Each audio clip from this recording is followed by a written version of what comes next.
Howdy, my name is Kayla, and what makes me a stronger person is that I grew up with two older brothers. And growing with two older brothers gives you a whole new mindset to the way you see the world. For example, my brothers and I used to play all types of games.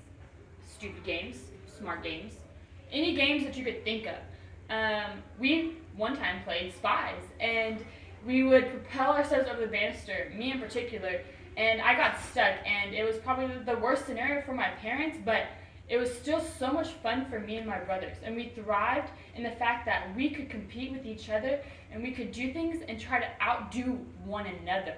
And the key is we tried to outdo one another. See, competition doesn't just thrive in my life with my brothers, it thrives in my life with my peers.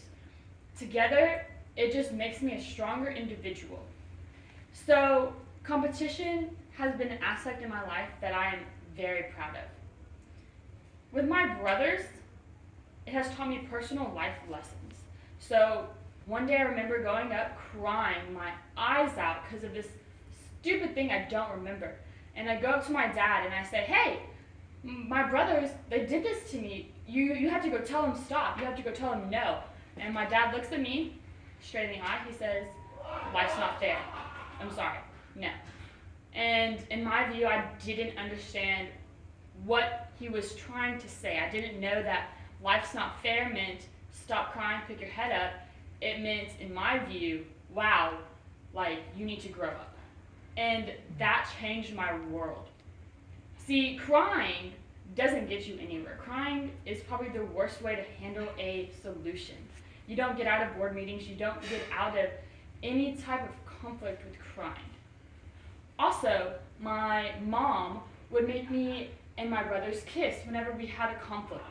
So if I was mad at my brother and he did something, he would say, okay, you guys get over it. Okay, now kiss each other to show that we were both over it. And it worked, and now I'm a better person with conflict and with dealing with people who I don't agree with in opinions. Now, not only does conflict reside with my brothers, it resided with my peers in my schoolwork. It showed that, being in the top 10% is a big deal.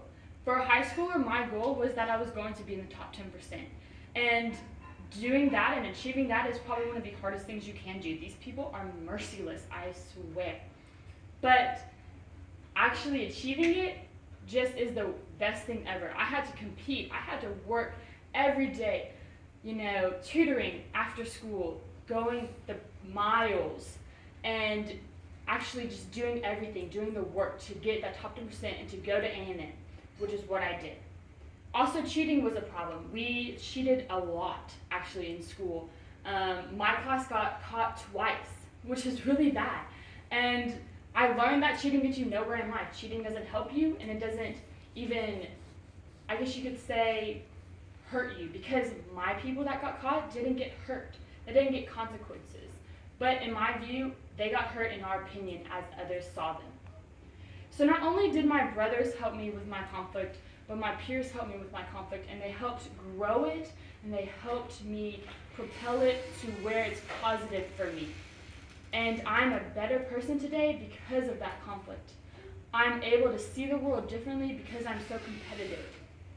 And honestly, if it wasn't for my dad and saying life's not fair, and if it wasn't for my brother saying, "Hey, pick your head up," for my peers pushing me to top 10%, I wouldn't be the woman I am today.